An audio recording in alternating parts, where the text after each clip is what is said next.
ప్రభువునందు ప్రియమైన వాళ్ళారా, మీ అందరికీ మరోమారు వందనములు తెలియపరుస్తూ మీ ఎదుటికి రావడం జరిగింది.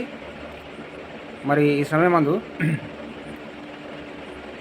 దేవుని యొక్క తలంపులు ఎలా ఉంటాయో, మన తలంపులు ఎలా ఉంటాయో, దేవునికి మనకు ఖచ్చితంగా ఒక వ్యత్యాసం, తేడా అనేటువంటిది మన మాటల్లో, మన క్రియల్లో తప్పకుండా తేడా అనేది, వ్యత్యాసం అనేది, అంతరం అనేది కనబడుతూ ఉంటుంది.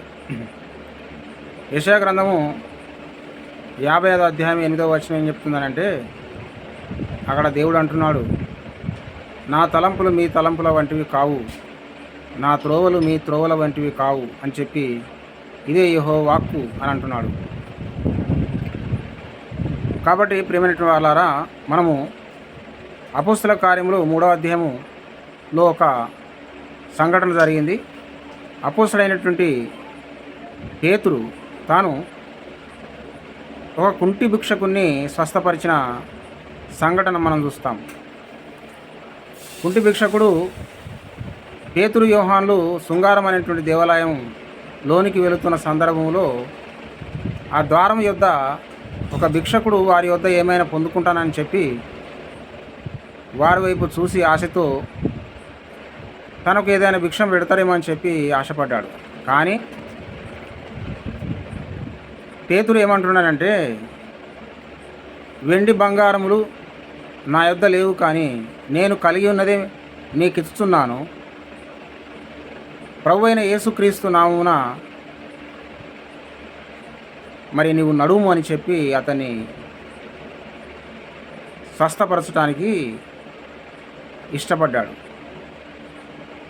కాబట్టి ఆ యొక్క భిక్షకుడు దిగ్గున లేచి మరి దేవుని నామమును స్తుతిస్తూ దేవాలయంలోనికి గంతులు వేయచూ వెళ్ళాడు అన్న సంగతిని మనం అక్కడ చదువుతాం.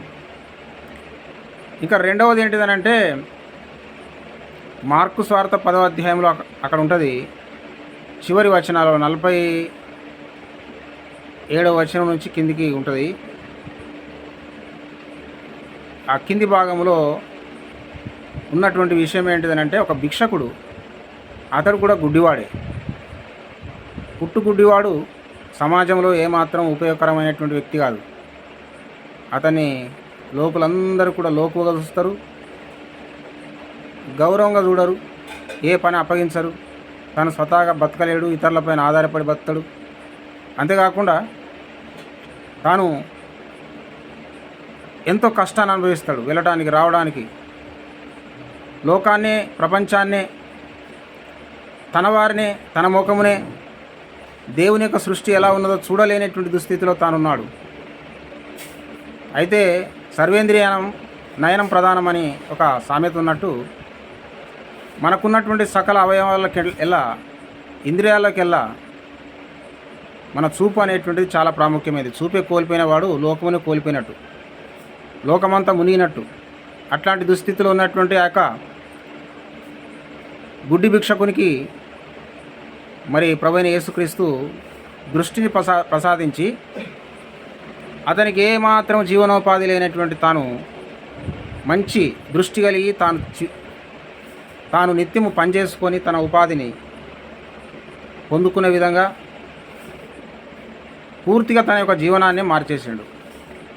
ఈ రెండు ఉదంతాల్లో ఈ భిక్షకులకు ఉండేటువంటి మనోగతం ఎలా ఉండదనంటే, ఏదో భిక్షము అడుక్కొని బ్రతుకుతామనేటువంటి ఆలోచన తప్ప వాళ్ళు స్వస్థత నొందుతారన్న మరి ఆలోచన వారికి ఉండకపోవచ్చు. లేదా స్వస్థత కోసం యేసుక్రీస్తు యొద్దకు వచ్చినా, విశ్వాసంతో వచ్చినా, వాళ్ళ జీవితంలో దేవుడు ఎంతటి అద్భుతాన్ని చేస్తాడో అన్న సంగతి వారికి తెలియదు. అందుకనే శిష్యులు భూమిని తలక్రిందులు చేసేటువంటి వారని చెప్పి బైబిల్ చెప్తున్నట్టు, ఇలాంటి అద్భుతాలు చేసి వారు నిజముగానే మరి ఆలోచనలు తారుమారు చేశారు. అంతేకాకుండా స్థితిగతులను తారుమారు చేశారు, భూలోకాన్ని తారుమారు చేశారు. వారు చేసేటువంటి బోధలు, వారు చేసేటువంటి అద్భుత క్రియల వల్ల ఈ గుడ్డి భిక్షకుడు, అలాగే కుంటి భిక్షకుడు పూర్తిగా వారి యొక్క జీవనాలే మారిపోయినాయి.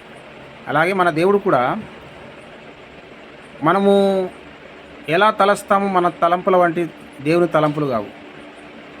ఆ యొక్క గుడ్డి భిక్షకుడు కానీ కుంటి భిక్షకుడు కానీ వాళ్ళు వారి యొక్క జీవనోపాధి కేవలం భిక్షమకోవడం ఏదైతే ఉన్నదో దాన్ని కంప్లీట్గా మార్చేసి, దాన్ని పూర్తిగా మార్చేసి వారు స్వతహాగా గౌరవప్రదంగా సంపాదించుకొని బ్రతికేటువంటి ఒక మంచి స్థితిని, స్థాయిని అప్పటికప్పుడే పెంచాడు. కాబట్టి దేవుని అద్భుతాలు, దేవుని యొక్క క్రియలు మరి అందుకే అవి అద్భుతాలు అనబడతాయి, ఆశ్చర్య క్రియలు అనబడతాయి, సూచక్రియలు అనబడతాయి. అవి మానవాతీతమైనటువంటి కార్యాలే అద్భుతం. మానవులకు సాధ్యం కాని పనులు మరి దేవునికి సాధ్యం కనుక పేతురు మరి అలాంటి అద్భుతం చేయగలిగాడు. యేసు ప్రభువు కూడా అలాంటి అద్భుతం చేయగలిగాడు. దేవుడి మాటలు దీవించి ఆస్వాదించును గాక. మీ అందరికీ నా హృదయపూర్వకమైన వందనములు.